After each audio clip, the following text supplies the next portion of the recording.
ठाण्यातील घोडबंदर परिसर म्हटलं की उच्चभ्रू वस्ती, हजारो बिल्डिंग्स डोळ्यासमोर आपल्या उभ्या राहतात. मात्र या घोडबंदर परिसरातील नागरिकांवरती पाण्यासाठी लाखो रुपये खर्च करण्याची वेळ आलेली आहे. या भागातील पाण्याचा मुद्दा थेट विधानसभेमध्ये मांडण्यात आला आहे.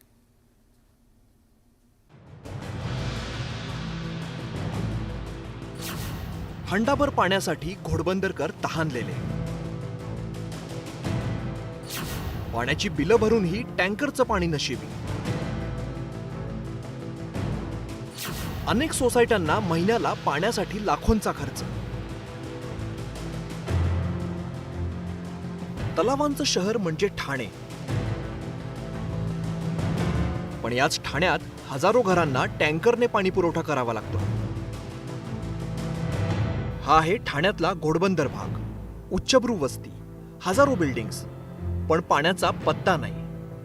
घोडबंदर रोडवरच्या शेकडो बिल्डिंग्स आज पाण्यासाठी टँकरवरती अवलंबून आहेत. तर रोज पाणी येतं ते अर्धा पाऊण तासात येतं आणि प्रेशर पण कमी असतं. त्यामुळे खाली जी पाण्याची टाकी आहे ती आमची व्यवस्थित पण भरत नाही, अर्धी भरते जमजम. त्यामुळे दर 4 दिवसांनी आम्हाला 3-4 दिवसांनी पाणी मागवायला लागतं. हावरे सिटीमध्ये आमच्या टोटल 28 बिल्डिंग आहेत. हे जे बिल तुम्ही 2 लाखाचं बघताय हे फक्त 2 बिल्डिंगच आहे. तर हावरे सिटी मी फेडरेशनमध्ये पण आहे. आमच्या 28 बिल्डिंगमध्ये म्हणजे दर महिन्याला आम्हाला कमीत कमी 15 ते 20 लाख रुपये फक्त पाण्याच्या टँकरवरती भरावे लागतात. घोडबंदरमधील पाणी प्रश्न मुंबई हायकोर्टातही गेला होता. मात्र हायकोर्टाने दिलेल्या आदेशांचं महापालिकेने पालन केलेलं नाही असा आरोप याचिकाकर्त्यांनी केलाय. तर पाण्याच्या मुद्द्यावरून नगरसेवकांनीही महापालिकेवरती आरोप केले. हायकोर्टाने जे आदेश दिले होते की तक्रार निवारण समिती, त्या तक्रार निवारण समितीच्या दर 4 महिन्यांनी मिटिंगा घ्यायला सांगितलं होतं आणि त्याचं पाण्याच्या ज्या काही तक्रारी आहेत त्या सोडवण्यात येतील असं सांगितलं होतं.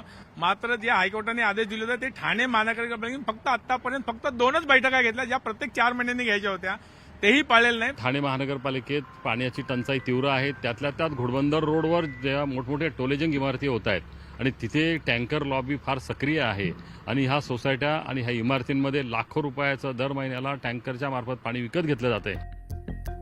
घोडबंदर रोडचा पाणी प्रश्न इतका बिकट आहे की आमदार केळकरांनी थेट विधानसभेत वाढीव पाण्याची मागणी केली आहे. अध्यक्ष महोदय, महापालिकेने मुंबई महापालिकेकडे विनंती केलेली आहे, पत्र दिलेलं आहे की 25 MLD पाणी आम्हाला जर आपल्याकडनं मिळालं, सुरुवातीला निदान 50चं जरी केलेलं असलं तरी देखील 25 MLD जरी आत्ता सुरुवातीला मिळालं तरी हा जो टँकरने पाणी पुरवठा करायला लागतोय तो थांबू शकतो.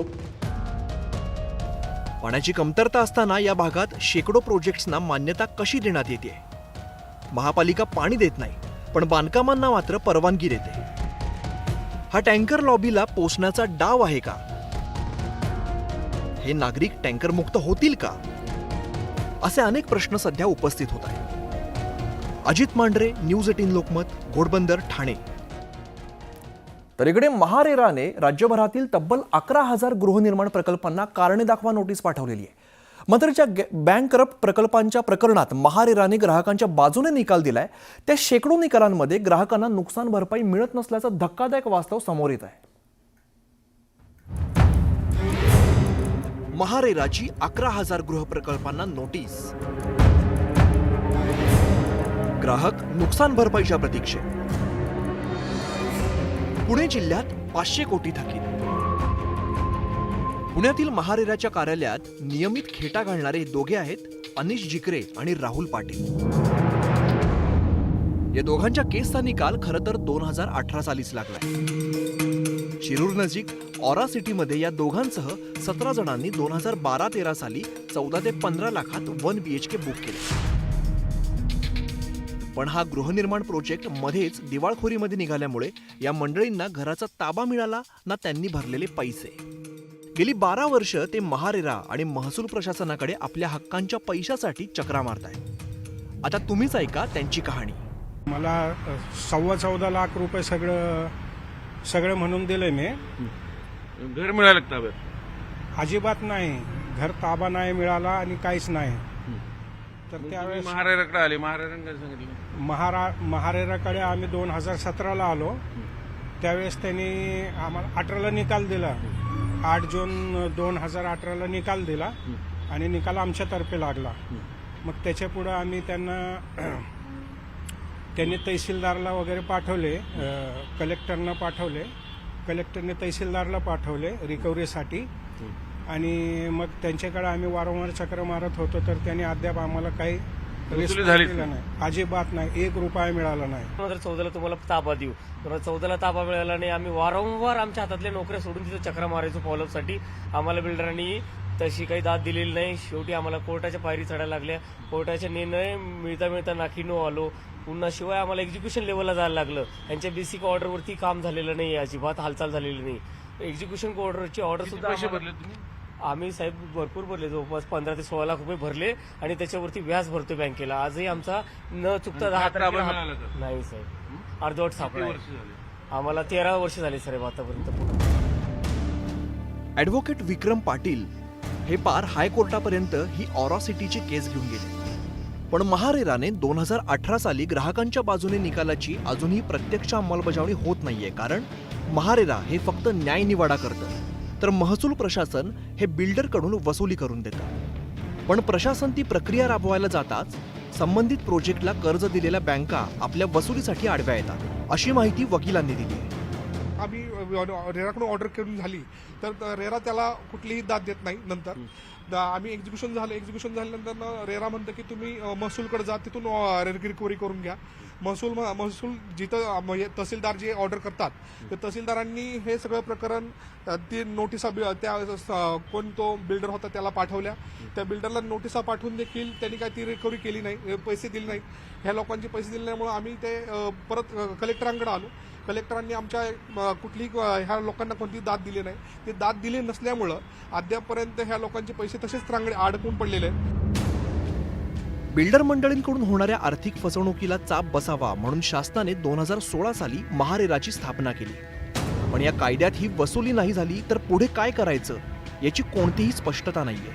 परिणामी महारेरा नुसतंच नोटिसा धाडत सुटली आणि बँकरप्ट झालेले बिल्डर ग्राहकांचे कोट्यवधी रुपये बुडवून पुन्हा तेच प्रोजेक्ट नाव बदलून बिनदिक्कटपणे रिलॉन्च करतायत. आणि वसुलीची जबाबदारी असलेलं प्रशासन पीडितांची फक्त चक्रा मारायला लावून पिळवणूक करत आहे. तर मंडळी, अशा पद्धतीने महारेराला घरघर लागली आहे आणि शासकीय पातळीवरती कोणालाच त्याचं सुयरसुतक नाहीये. चंद्रकांत फुंदे, न्यूज 18 लोकमत, पुणे. यानंतर सरपंच संतोष देशमुख हत्या प्रकरणातून एक महत्त्वाची बातमी समोर येते. बदली झालेले पोलीस अधीक्षक अविनाश बारगळ अडचणीत आलेले आहेत. खासदार सोनवणेंकडून बारगळांविरोधात हक्कभंग प्रस्ताव दाखल करण्यात येतोय. मसाजोग प्रकरणात पहिल्या दिवशी फोन न उचलणं अंगलट आलेलं आहे. राज्याच्या मुख्य सचिवांना कारवाईचे निर्देश दिलेले आहेत अशी माहिती सूत्रांकडून मिळते.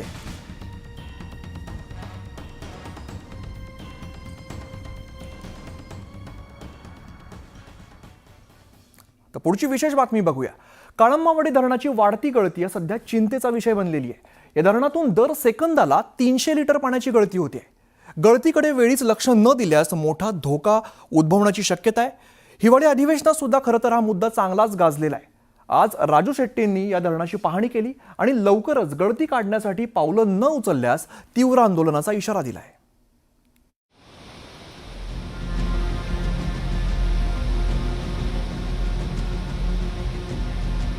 ही आहे कोल्हापुरातल्या काळंबवाडी अर्थात दूधगंगा धरणाची अवस्था. या धरणाला प्रचंड मोठी गळती लागली आहे. या धरणातनं दर सेकंदाला 300 लिटर पाण्याची गळती होतीये, तर दिवसाला 2.5 कोटी लिटर पाणी वाहून वाया जात आहे. तर वर्षभरात 1.5 TMC पाण्याची नासाडी होतीये. धक्कादायक बाब अशी की या वाया जाणाऱ्या पाण्यात कोल्हापूरकरांची वर्षभराची तहान भागू शकेल इतक्या मोठ्या प्रमाणात पाणी गळती होत असताना त्याच्या दुरुस्तीची वर्क ऑर्डर मात्र लाल फितीच्या कारभारामध्ये अडकली आहे. कोल्हापूर जिल्ह्यातील काळंबवाडी धरणाला गेले 2 वर्ष गळती चालू आहे. आता सुद्धा प्रति सेकंद 277 लिटर पाणी या काळंबवाडी धरणातून या ठिकाणी जात आहे. तर ते गळती थांबवण्यासाठी महत्वाचा विषय आहे. अजून त्याच्यावर कुठलीही कारवाई त्या ठिकाणी झालेली नाही. सरकारचं या ठिकाणी लक्ष वेधू इच्छिते की लवकरात लवकर कारवाई व्हावी आणि नाहीतर उन्हाळ्याला पुन्हा संपूर्ण जिल्ह्यावर याचा ताण पडू शकतो. हे आपल्या माध्यमातून सरकारला मी निदर्शनास आणू देतो. काळंबवाडी धरणाच्या गळतीचा विषय बराच जुना आहे. 1977 साली काळंबवाडी धरणाच्या बांधकामाला सुरुवात झाली. 1983 साली हे धरण बांधून पूर्ण झालं. गेल्या 18 वर्षात या धरणाच्या गळतीवर तब्बल 100 कोटी रुपये खर्च झालाय. 1990 साली प्रतिसेकंद 50 लिटर असलेली ही गळती आता 300 लिटर्सवरती जाऊन पोहोचली आहे. साधारण पाहायला गेलं तर 250 लिटरच्या वरची जी गळती असते ती धोकादायक मानली जाते आणि त्याच पद्धतीचा धोका सध्या काळमवाडी धरणाला उद्भवताना आपल्याला पाहायला मिळते. मात्र प्रशासन सोयीस्कर त्याच्याकडे दुर्लक्ष करताना पाहायला मिळते. त्यामुळे नेमकं प्रशासन कशाची वाट बघतंय असा सवाल आता या ठिकाणी उपस्थित होताना दिसून येतोय. इतक्या गंभीर गळतीकडे प्रशासनाचा कानाडोळा का हा प्रश्न कोल्हापूरकरांना पडलाय. नवनिर्वाचित मंत्री प्रकाश आंबेडकरांच्या मतदारसंघात हे धरण येत असल्यानं आता तरी हा प्रश्न मार्गी लागण्याची आशा कोल्हापूरकरांना आहे. अशा पद्धतीनं जर गळती झाली तर भविष्यामध्ये प्यायला पाणी कमी पडणार, शेतीला कमी पडणार आणि धरण फुटलंच तर लोकांच्या जीविताला धोका निर्माण होणार आहे. त्यामुळं जनआंदोलन करू. आधीच काळमवाडीच्या गळतीमुळं प्यायला पाणी द्यायचं नाही यासाठी आंदोलनं व्हायला लागलेली आहेत आणि त्यात आता अशी ही जर गळती काढली नाही तर याच्यापेक्षाही मोठी भांडणं पाण्यासाठी झाल्याशिवाय राहणार नाही.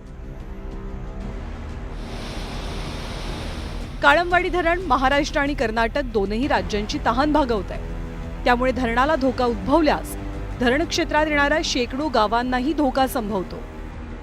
प्रशासन या गळतीकडे का दुर्लक्ष करते आणि ही गळती काढवण्यासाठी का उपाययोजना हाती घेत नाही अशा पद्धतीचा सवाल आता शेतकरी विचारताना पाहायला मिळतात. अन्यथा उग्र आंदोलन येत्या काळात उभं केलं जाईल अशा पद्धतीचा इशारा शेतकरी देताना पाहायला मिळतात. त्यामुळे आता प्रशासन या संदर्भात नेमकं काय भूमिका घेते हेच पाहणं आता महत्त्वाचं असणार आहे. व्हिडिओ जर्नलिस्ट संदीप पाटीलसह ज्ञानेश्वर साळोके, न्यूज 18 लोकमत, कोल्हापूर.